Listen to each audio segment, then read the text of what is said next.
नमस्कार दोस्तों।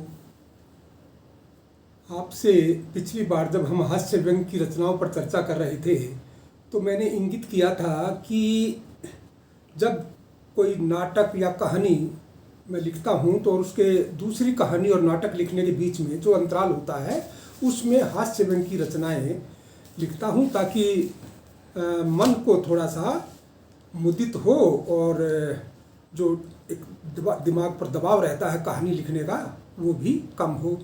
तो ऐसी ही एक रचना मैं आपको बताऊं, मैंने लिखी थी 1987 या 88 के आसपास, यानी 1987 और 88 के बीच में लिखी थी। अब मुझे उसकी एग्जैक्ट डेट याद नहीं आ रही है, तारीख ध्यान नहीं है, लेकिन वो रचना नवभारत टाइम्स ने छापी थी।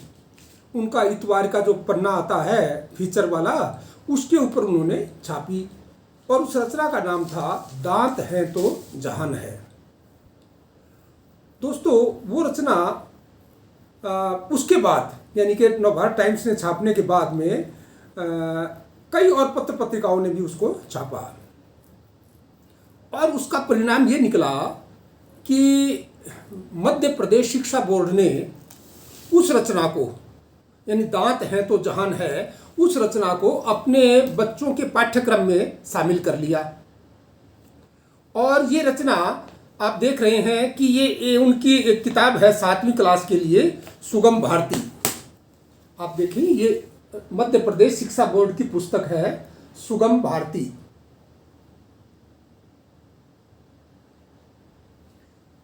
इस सुगम भारती में कक्षा 7 के लिए इसका पाठ नंबर 5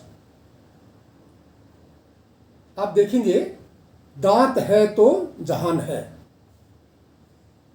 ये रचना उसमें शामिल की गई और ये अब बच्चों के पाठ्यक्रम में शामिल है और इसको मध्य प्रदेश के बच्चे तो पढ़ते ही आ रहे हैं कई वर्षों से।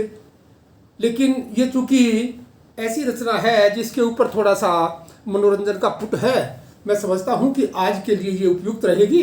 हम इसी का वाचन करते हैं कि दांत है तो जहान है।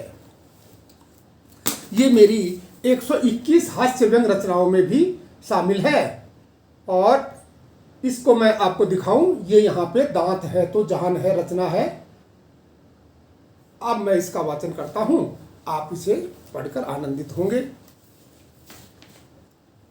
शरीर के सभी अंगों का पृथक पृथक विश्लेषण करने के पश्चात मैं इस निष्कर्ष पर पहुंचा हूं कि इस पंचभूत शरीर में कुछ अंग ऐसे हैं जो महीने में एक आध बार ही काम आते हैं। मैंने पूरे माह शरीर के प्रत्येक अंग द्वारा निष्पन्न कार्य का आंकड़ा तैयार किया और पाया कि यदि इस शरीर से एक आध अंग का बोझ कम भी हो जाए तो कोई अंतर नहीं आएगा, क्योंकि परमात्मा ने इनमें से कुछ चीजें तो मात्र डेकोरेशन के लिए लगा रखी हैं। उदाहरणार्थ बाल। अब आप ही बताओ, गंजे आदमी की कार्य क्षमता किसी बालों वालों से कभी भी कम नहीं होती। फिर बाल हों न हों कोई विशेष अंतर तो पड़ता नहीं। इसके विपरीत कुछ अंग ऐसे हैं जिनकी आवश्यकता हर क्षण बनी रहती है। लोग कहते हैं आंखें हैं तो जहान है, परंतु मेरे सर्वेक्षण में आंखों को इतना महत्व नहीं दिया जा सकता। आंखें सिर्फ देखने के काम आती हैं। मैंने 2/3 उम्र इनसे काम ले लिया और इनसे जो जो चीजें या हालात देखे उन्हें देखकर इस निर्णय पर पहुंचा हूं कि अब देखने को कुछ नहीं बचा। छल फरेब से भरी दुनिया देख ली, शोषण देखा, अन्याय देख लिया। अब यदि 1/3 उम्र बिना कुछ देखे गुजर भी जाए तो क्या फर्क पड़ेगा। रही बात आंख लड़ाने की, तो अब नैनों में इतना दम नहीं कि ये किसी से लड़ भिड़ सके। मैं शांति प्रिय आदमी हूं, अतः कोई आंख दिखाता भी है तो चुपचाप उसकी आंख देख लेता हूं। समय के साथ लोग आंख फेर लेते हैं। सोचता हूं यदि आंख न होती तो मुझे किसी की आंख क्यों देखनी पड़ती। भले ही कोई आंख फिरा लेता तो मुझे क्या फर्क पड़ता। लेकिन अब जब तक ये शरीर में चिपकी हैं तब तक अच्छा बुरा सब कुछ देखना पड़ेगा। मेरी तालिका में सर्वाधिक विशिष्ट अंग है दांत। जैसा कि नाम से ही इसके महत्व की सुगंध आती है। मेरी मान्यता है दांत हैं तो जहान है। जैसे सांप के दांत निकाल दो फिर सांप का सर्पत्व ही नष्ट हो जाएगा। कुत्ते के दांत न हो तो कितना ही भौंकता रहे, कौन डरेगा। एवमेव यदि मनुष्य के मुंह में दांत नहीं तो उसका जीवन निरर्थक है। भले ही आप किसी को दांतों से काटो मत, पर उसका मनोवैज्ञानिक प्रभाव तो बना ही रहता है कि उसके मुंह में दांत हैं। जब बंदर घुड़की देता है तो वह दांतों की लंबाई चौड़ाई दिखा देता है और घुड़की सुनने वाला प्राणी स्वतः 2-4 गज पीछे हट जाता है। जिस आदमी के जितने लंबे दांत होते हैं मैं उसे उतना ही आदर देता हूँ। लंबे दांत होने का सबसे बड़ा लाभ यह है कि इससे लोग उसके हंसमुख या रुदनमुख होने का अंदाज नहीं लगा सकते। खुशी या गम के अवसर पर उसके चेहरे के हाव भाव बदलने की उसको आवश्यकता नहीं। जाकी रही भावना जैसी वाली बात यहाँ पूर्णतः चरितार्थ हो जाती है। खुशी के अवसर पर आपको लंबे दांतों वाला आदमी न हंसते हुए हंसता दिखेगा और न रोते हुए रोता दिखेगा। इसी तरह शोक सभा में उसके दीर्घ दंत स्वतः रुदन का दरिया बहा देते हैं। कहते हैं हाथी के खाने के दांत और तथा दिखाने के और होते हैं। हाथी ने दांतों के महत्व को समझा होगा तभी तो दांतों का डबल सेट लगवाया है। उसने लंबे दांतों वाले मनुष्य से प्रेरणा लेकर ऐसा किया होगा। दांतों के बिना मनुष्य न तो रो सकता है और न ही हंस सकता है। हमें जब भी किसी से कोई चीज़ मांगनी होती है तो पहले दांत खिसकाकर हल्का मुस्कुराना पड़ता है ताकि दाता प्रभावित हो। अब यदि दांत ही नहीं तो खिसकाएंगे क्या। ऐसे ही आश्चर्यजनक दृश्य को देखकर दांतों तले उंगली दबाना आवश्यक है। तात्पर्य हुआ आश्चर्यजनक दृश्य वही व्यक्ति देख सकता है जिसके मुंह में उंगली दबाने के लिए दांत हों। सर्दी का अंदाजा दांत किटकिटाने से लगता है। शीतलहर में लोग दांत किटकिटाकर ठंड पर अपना गुस्सा झाड़ते हैं, पर जो बेचारे दंत विहीन हैं वे इस सुख से भी वंचित रह जाएंगे।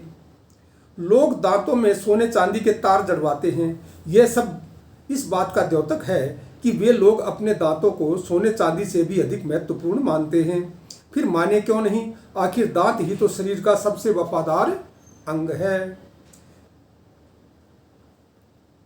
हिंदुस्तान जैसे देश में जहां हर साल बाढ़ आती है या सूखा पड़ता है, रूखा सूखा खाने की संभावना अधिक बनी रहती है। ऐसे में रूखा सूखा चबाने के लिए दांत नितांत आवश्यक है। आकार के अनुसार दांत 2 प्रकार के होते हैं। प्रथम वे जो मुख की परिसीमा में समाये रहते हैं तथा यदा कदा ही होठों से बाहर झांकते हैं। दूसरे वे दीर्घ दंत हैं जिनका आवास हेतु होंठ छोटे पड़ते हैं तथा उन्हें अपना अधिकतर समय होठों से बाहर बिताना पड़ता है। दांतले खसम का रोते का पता न हंसते का। पान सुपारी जर्दा दांतों के बिना सब व्यर्थ है। यद्यपि बोलने का सारा उत्तरदायित्व जीभ पर है, परंतु वह दांतों से डरकर सही सही बोलती है। दांत टूटते ही मनुष्य के मुंह से जीभ वाचाल होकर कुछ भी अशुद्ध शब्द बोलने प्रारंभ कर देती है।